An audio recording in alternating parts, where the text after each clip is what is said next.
What's going on, everyone? So the Lakers really have a ton of momentum going into the final stretch of the NBA season. The Lakers have 5 games left, in which ideally they win all of them. Bare minimum, I think you got to go 4-1 during the stretch. The Lakers are 8-1 in their last 9, which is massive. Keep building that momentum, keep building that progress, have that kind of leak into the play-in tournament and then the NBA playoffs, right? Whoever that matchup is. I know a lot of people want to avoid Denver, but you can't run the risk of missing the playoffs entirely just so you don't end up playing Denver. If you end up in the playoffs and that's who you end up drawing, then that's who you end up drawing. Handle business, get it done, and let's go. But another big thing is the Lakers have been getting key pieces back, right? You see Gabe Vincent has returned. Cam Reddish, although it's kind of been in and out, but a lot of it just appears to be precaution for the Lakers. You don't want to overwork Gabe Vincent, Cam Reddish, all these guys that are just returning. You saw that they had a back-to-back. They rested the first game, back in the second game. Very likely, probably going to happen again in the upcoming back-to-back against the Cleveland Cavaliers and the Minnesota Timberwolves. Fine. That's great. But the one piece that we're missing is Jarred Vanderbilt. Now, I know Cam Reddish or Christian Wood. Christian Wood is still out. Christian Wood is still very likely going to miss unless we make a significant playoff run. Maybe midway through the first round. More likely, probably closer to the second round, if at all. Will we see him return? So Jarred Vanderbilt is that piece. And in all honesty, you can make an argument that Jarred Vanderbilt is the most important player outside of like LeBron, Anthony Davis, and D'Angelo Russell, right? D'Angelo Russell has just been spectacular this season. Also, one last quick little side note before we dive into Jarred Vanderbilt. D'Angelo Russell actually made history. He's the third player in NBA history. The other two are Steph Curry and Damian Lillard. D'Angelo Russell is the third player in NBA history to shoot 40% plus from three-point range, dish out 400 plus assists, and 200 plus made three-pointers. D'Angelo Russell he's historically great this season, literally. And it's amazing what he's been able to do. But again, sticking to our key pieces that we need to start returning. Jarred Vanderbilt. What's going on, right? Lakers got a report about a week or so now that, hey, Jarred Vanderbilt, about the first week, 2 weeks into April, we should see Jarred Vanderbilt return. Well, according to Jovan Buha, he released hey, here is an update. And the update was that he will be reevaluated next week. So this could mean a couple things, right? One, it could mean that he gets evaluated and he's good to go and he's cleared and boom, he's right back in action. The other side of that is that he still needs a little time. I imagine that within this next week, you're really going to see him start ramping up. He's not on contact and 5-on-5 drills and stuff, but he's done, the resistant bands. He's getting shooting drills. There've been all kinds of images and posts and stuff like that of him just doing various things on the basketball court as well as in the weight room. All the things that you want to see in regards to Jarred Vanderbilt making that progress to potentially return. So hopefully through this ramp up and through him just taking the next week to really kind of get himself right, hopefully he'll go into that reevaluation, he'll be cleared, and then now he can start doing the contact drills and the 5-on-5 actions and stuff to get into actual gameplay. You need him back with a couple games left. I mean, ideally, you'd love to have him back going into this Cavs and Timberwolves game, so that way that gives you at least 5 games for him to kind of get into a rhythm, get into a flow, because it's probably going to take him a little time. Right? You'd imagine that he's not going to just jump right in and be super Vando again, the Vandalorian. It's probably going to take him a little while to kind of get into the flow, get his timing down. You saw it last time, right? Came in, looked good, ends up getting hurt, has that extended period of missing. He gets back. He's a little lost, right? A little rough. The timing wasn't quite there.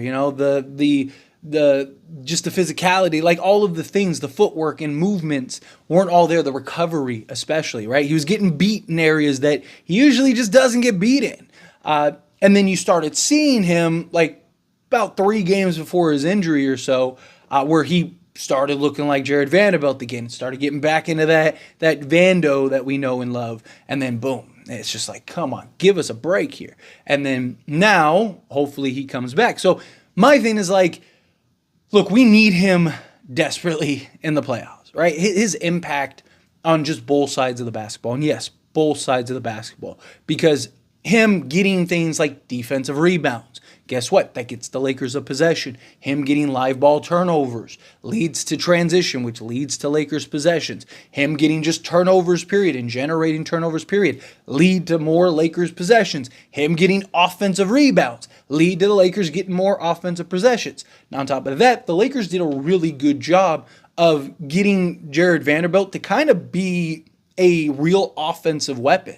Right, he was right before he ended up going out from the injury. He had like a 3-4 game stint where he was like giving you double digits a game, which is all you really want, all you really need. Right, his ability to move off ball, hit the occasional 3, but kind of be more that slasher, that cutter, especially with the 5-out offense. All of that movement, all of that action, or in theory, right? Because the Lakers can get a little away from that at times, but it would be good to have him on both sides. And then, of course, just the defensive impact he has, right? Say we do play at Denver, right? To the luxury we would have to throw Jarred Vanderbilt on a Jamal Murray, right? To kind of just try to keep him contained and slow him down a little bit. And then you throw a Gabe Vincent, you throw a Cam Reddish, you throw all these various guys at Jamal and try to really wear him down over the course of that series. And then Jarred Vanderbilt, keep him fresh. Boom, he just keeps coming, keeps going after him. We need him for those stints. We need him for those, little 15-minute defensive lockdown performances where it's like your job is just focus all of your energy, go Super Saiyan real quick and and just focus all of that on the opposing player that you're assigned to. So hopefully we get to good news. We're obviously not out of the woods yet, right? There's still we have to get the evaluation. And then even if that goes well, let's say best case scenario, right? Let's say he does the evaluation. He gets the green light to start the progress to return. He still probably doesn't return that very first game, right? Like let's say, so next week you get through this back-to-back against Cavs. So like let's say he comes back around like the Memphis Grizzly game, let's say, right? Okay, cool. But is he able to jump right in and be good to go, or does it take a little while, right? And then even then, do the Lakers kind of want to be like, hey, let's see him in practice. Let's see him, do some 5-on-5 drills. Let's see him in some contact and kind of get a feel and a gauge for that, right? Now, Gabe Vincent, you saw him come back pretty quickly. I mean, from the time that he was cleared to the time he actually played. It was like, okay, he's cleared, he's good. Like literally, not the very next game, but the second to the next game after he was cleared, boom, he's in the lineup, right? And you saw him play a limited role, but still, he was on the court. So in my opinion, best case scenario, that's probably what will happen. That'll probably be the case, right? You'll see Jarred Vanderbilt get cleared wherever that is. Probably doesn't come back till the following game. So I think that's the Warriors game off the top of my head. So best case scenario, maybe he comes back at the Warriors game.